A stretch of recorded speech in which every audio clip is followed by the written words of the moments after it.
way. Anybody who was honest would say, well, gee, I was wrong on smoking, I was wrong on secondhand smoke, I was wrong on acid rain and ozone depletion and all these things. I've been wrong on all these things.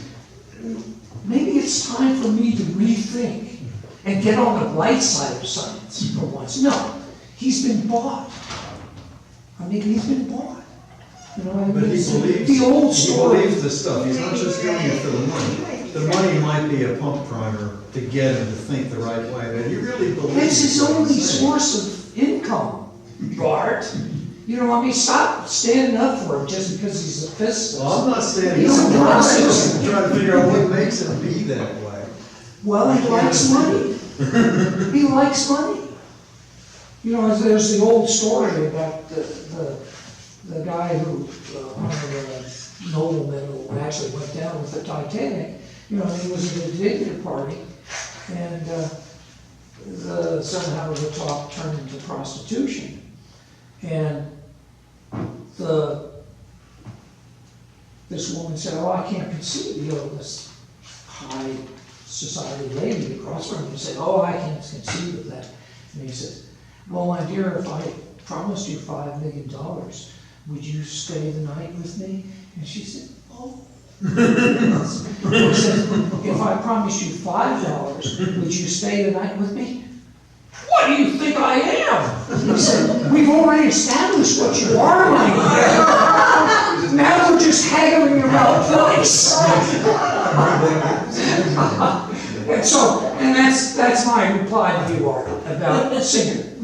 We're haggling about In price. this case, I guess the moment he admits being wrong, that would be the end of his career. That's Yeah, true. the heart is Yeah, that's true, that's a good. But Malcolm and Art, I just brought this along just to pass around for you to see it. But this book by Mooney is about Art's question. What are the reasons underlying, let's say, opportunism? Opportunism is an obvious explanation of Singer, but what else is involved? And the subtitle of this book is The Science of Why They Deny Science and Reality. Have you read that already yet? Well, I'm reading it. It's a complicated book. It includes, of course, on statistics. Yeah. Great. You know, I've advocated, my wife is, teaches math at the university, and I've told her, I said, the requirement that everybody who goes to college have college algebra is bad. What it ought to be is a requirement that everybody have a good grounding in statistics. Because, believe me, statistics is a lot more valuable to the average American. Knowledge of statistics is a lot more valuable to the average American than a knowledge of algebra. I would rather see a good course in critical thinking that includes statistics and other things. Yeah. But preferably a year long. That would be excellent. Real introduction to critical Yeah, thinking. right. Where we can't think our way out of a paper You know, and bag. they've done surveys, and they found that the majority of college graduates are no better at critical thinking, when they graduate than they were when they matriculated. They come to their conclusions before they start thinking Yeah, about it. that's Right. what They put the conclusion before the evidence. Right, yeah, a bad thing. And of course, apropos of this conversation, you can always find somebody who will testify that black is white and what you see out there is actually the moon and not the sun and so forth, if you pay them enough. And this is, Republicans rely on this. They've got guys like Singer and Soon and these other people who will testify to anything so long as they're paid enough.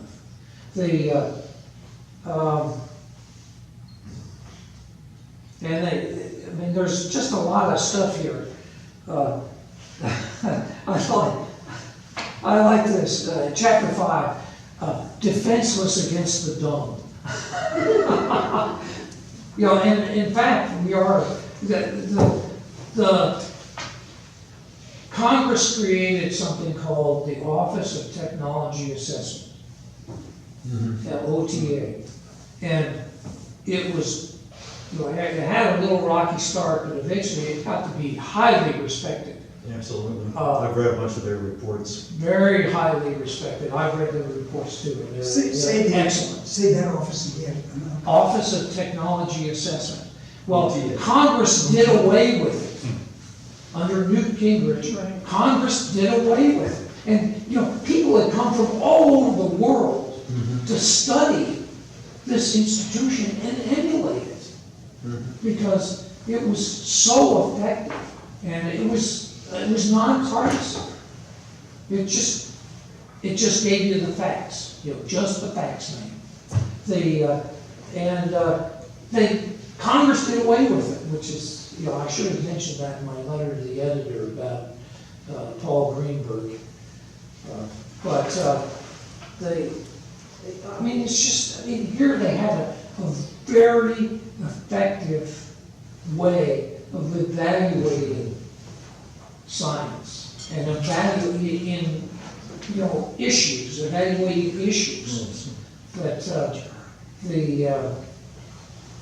were controversial, or thought to be controversial, and they did away with it.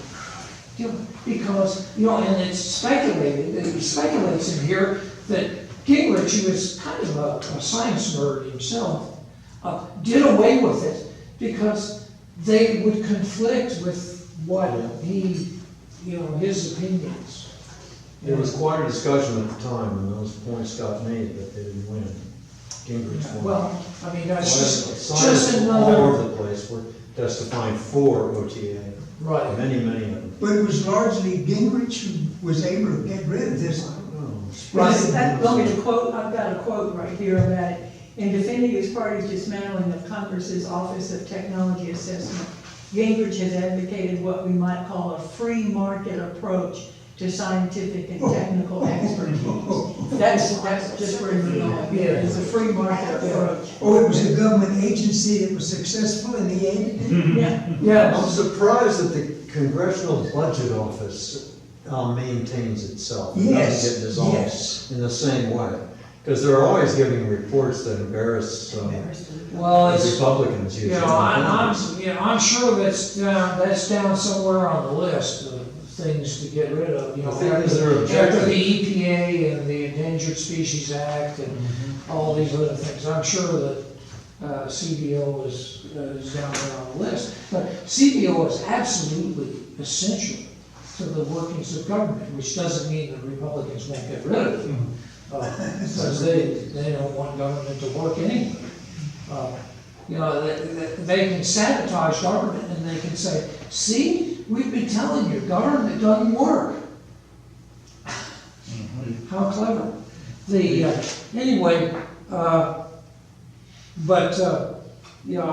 thought that defenseless against the dumb was a really nice.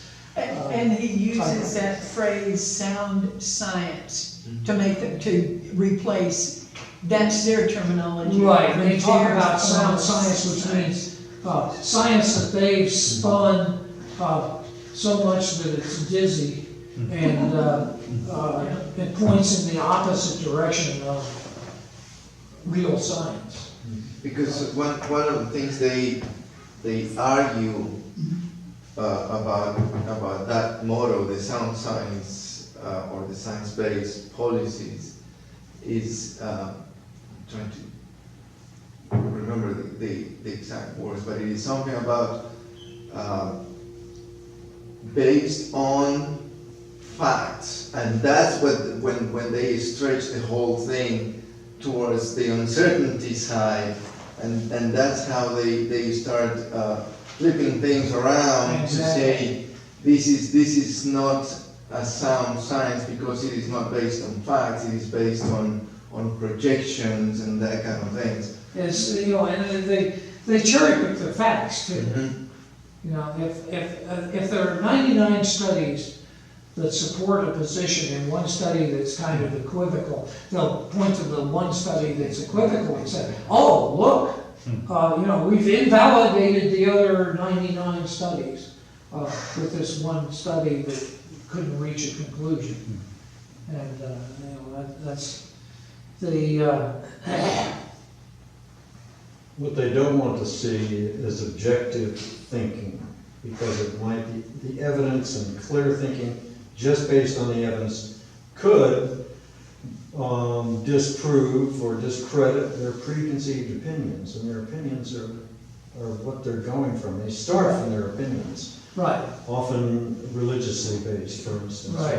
or some sort of obsession with some particular conclusion. Yes. And And we the can't question- allow it. And the question was, why did they let this really robust assessment of climate change get through? And it may be because in chapter 7, he talks about they came out with this national assessment, and it was like the one that has just been released, and it said, you know, climate change is occurring, you know, and humans are, you know, and there's all kinds of, you know, from basic physics through empirical observations that support the fact that humans are involved in climate change. And they really pushed back on this. And they pushed back so hard that all these Nobel laureates got together and signed a letter and said, you people are full of crap. Well, they didn't say that, but that's what they meant. The liberal element.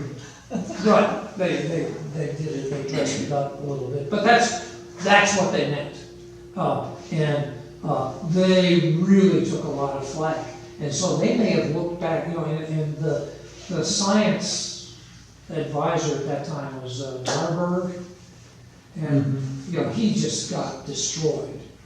I mean, you know, he tried to shill for the Bush administration, and people just destroyed him. I mean, his reputation really took a hit. And so maybe they're looking back and they say, well, the last time we tried that, it didn't work out very well, you know, because all these prominent scientists, Nobel laureate and Lasker winners and so forth, got together and said, you're full of crap, you know, and we don't want that.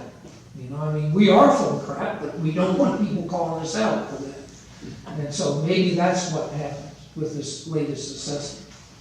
Anyway, you know, and it's just, this is really a depressing book. I mean, if you've ever believed, as I used to, that, you know, people are emotional, but they can make rational decisions, and, you know, and they can, you know, people are smart enough that they can dismiss the nutcases, you know, and they can determine crap from, you know, what's actually true and realistic.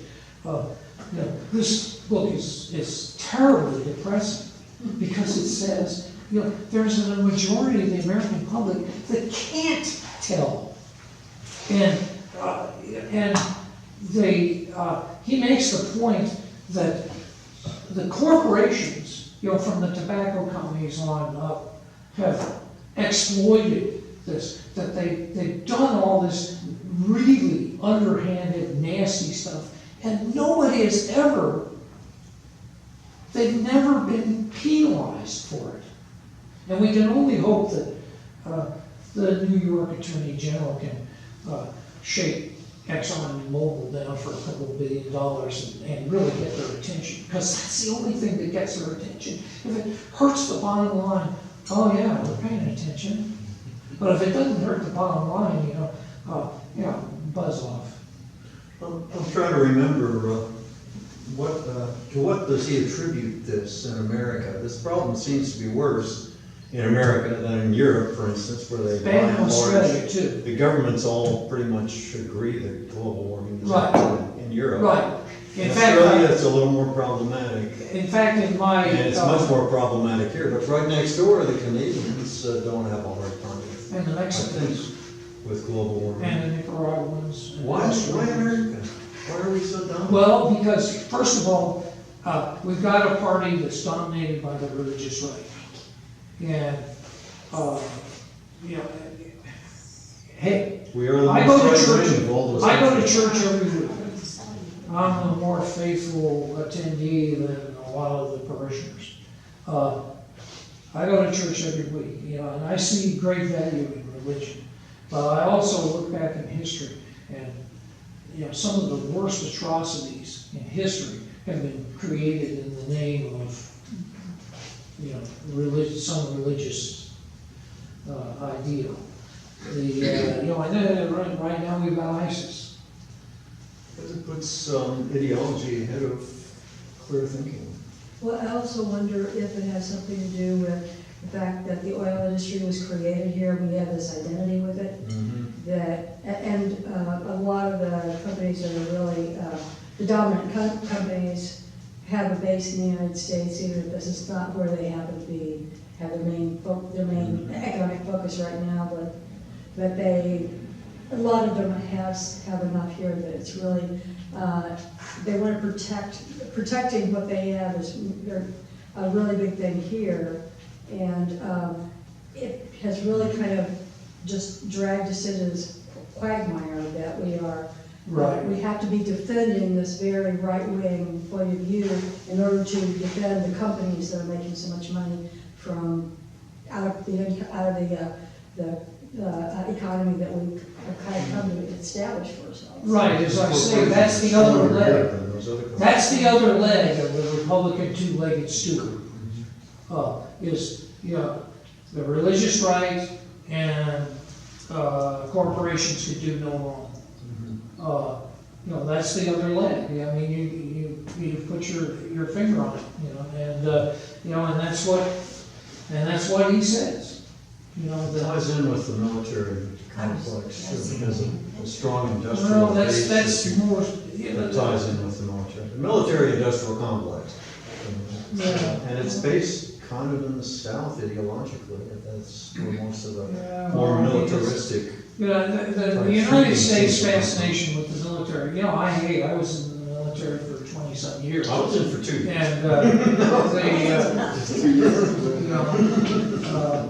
And, I did a tour in Korea and 2 tours in Vietnam. So I'm well acquainted with the military. But,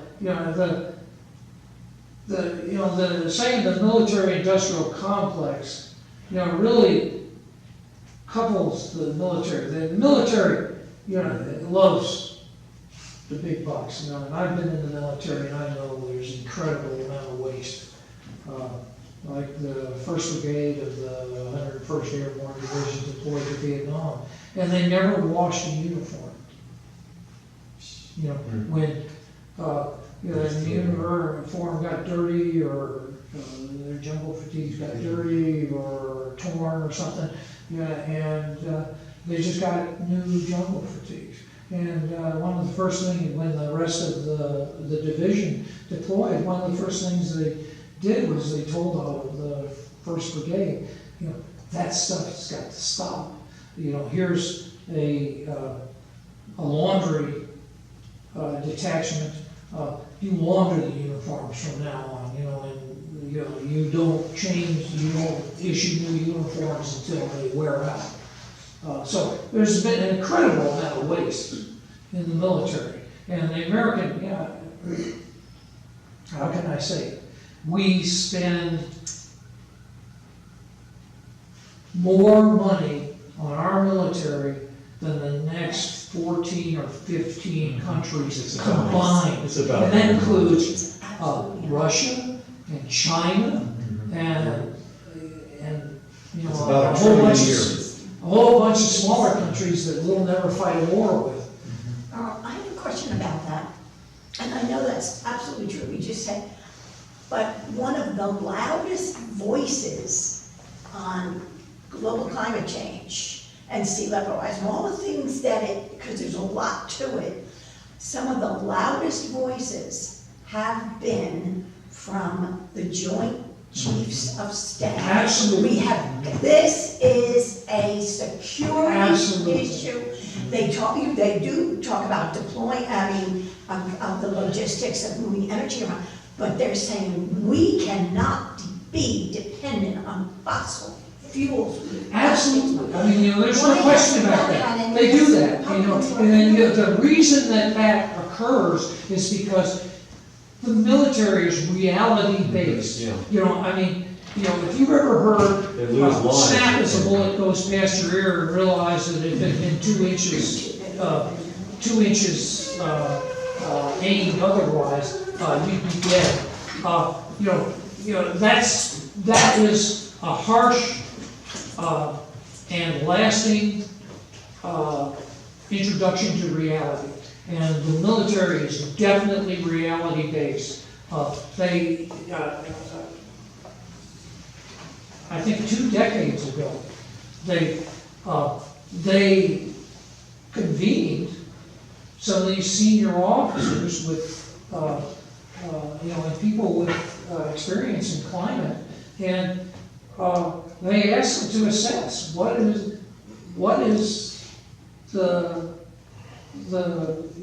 this about climate change? And they said, okay, there are a number of things. Okay, climate change will affect our installations and our deployments.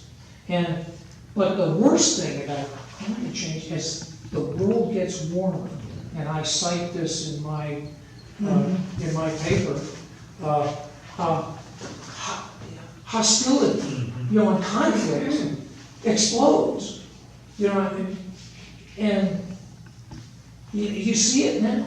I mean, the people who are leaving North Africa and many and risking death at sea to reach Europe are not doing that just because there's jobs in Europe.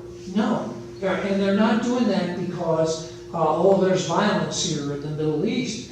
They're doing that because climate is changing, and the sub-Saharan area is becoming much more arid, and people are being chased out. And the other things contribute to it, of course. I mean, one reason you've got more violence in the Middle East is because climate is changing, and the Syrian conflict started because they had a horrible drought, and the Assad's government didn't do anything to alleviate the problems that were occurring in the countryside. And so people started to protest peacefully at first, and then when that didn't get in any place, in fact they were violently suppressed, and then the conflict began. So the military is also concerned about conflicts over if they start drilling in the Arctic, the area. that's another one. Drilling in the Arctic, they can't even respond to a blowout in the Gulf of Mexico. How the hell are they going to respond to a blowout in the Arctic in the middle of the winter? They're not. Yeah, I mean, it's just insane. Okay, well, he's got an epilogue. It's called What We Can Do. And number one, and I mean, I like the guy, but he's kind of naive. And number one is warn of problems. Take conservatives to task. It would be nice if the conservatives would take themselves to task. But, there are, how many Republicans Republicans have spoken out about Trump? How many? 3. One guy is dying.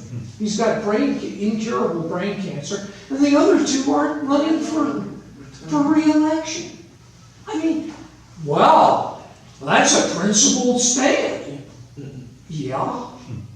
Yeah, when you've got nothing to lose, I guess it is a principled stand.